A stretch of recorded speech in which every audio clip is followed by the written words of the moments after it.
जी नमस्कार। अपनी एक हिंदी कविता नई आपको सुनाता हूँ। और कविता की प्रस्तावना या संदर्भ ये है कि कभी कभी इंसान परिस्थितियों में नकारात्मकता हल्की हल्की ओढ़ लेता है, लेकिन कहीं से भी प्रेरणा लेकर के, जैसे मुझे हिंदी कविता लिखने से पढ़ने से प्रेरणा मिलती है, जितनी जल्दी हो सके सकारात्मकता, आशावादी भाव जो है अपने अंदर ले आना चाहिए। तो ये कविता भी ऐसे ही है, कहीं दूसरे रुख से शुरू होती है और फिर अंत में जो मूल पिंड है मेरा, वो इस कविता का भाव बदल देता है।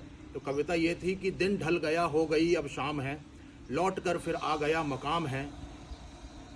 दिन क्या गुजारा सोचकर अफसोस है, उल्लास का वो ज्वार भी खामोश है। कुछ कर दिखाने की तमन्ना मर गई, हाथ की सारी लकीरें मिट गईं। पुरुषार्थ के सब लक्ष्य अब ओझल हुए, प्रसन्नता के भाव सब बोझिल हुए।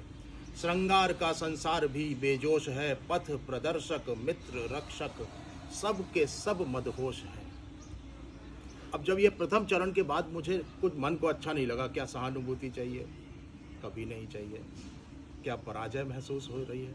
कभी नहीं होगी। तो फिर जो मूल पिंड ने इस कविता को बदला वो सुनिए कि भाद्रपद की गर्जना से टूट गई अब नींद थी, दुस्वप्न टूटा भोर का पेशानियों पर बूंद थी। ओस वृंद भ्रमर छंद मेरे कण कण में राम है, पित्त चित्त अस्थि रक्त राम ही संग्राम है। हानि लाभ जीवन मरण के चक्र से मैं मुक्त हूँ, क्षत्रिय कुल का जन्म है पुरुषार्थ से मैं युक्त हूँ।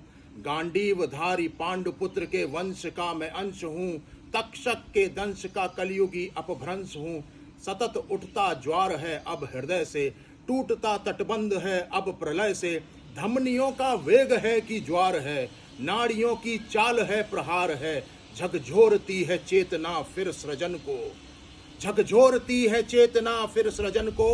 सत्यनिष्ठ मार्ग के फिर वरण को, कर्म धर्म भाग्य है प्रारब्ध है, कर्म धर्म भाग्य है प्रारब्ध है। आर्यपुत्र युद्ध को कटिबद्ध है, शत्रु सुन ले मृत्यु चुन ले, शत्रु सुन ले मृत्यु चुन ले। पिंड दान कर सांस गिन ले, बोल कर प्रहार होगा, सामने से वार होगा। व्यूह रच ले छद्म बुन ले, अंतिम संहार होगा।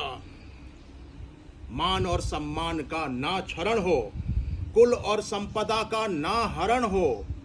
इतनी क्षमता मुझे मेरे राम देना, धर्म ध्वजा वाहक बनूं वरदान देना।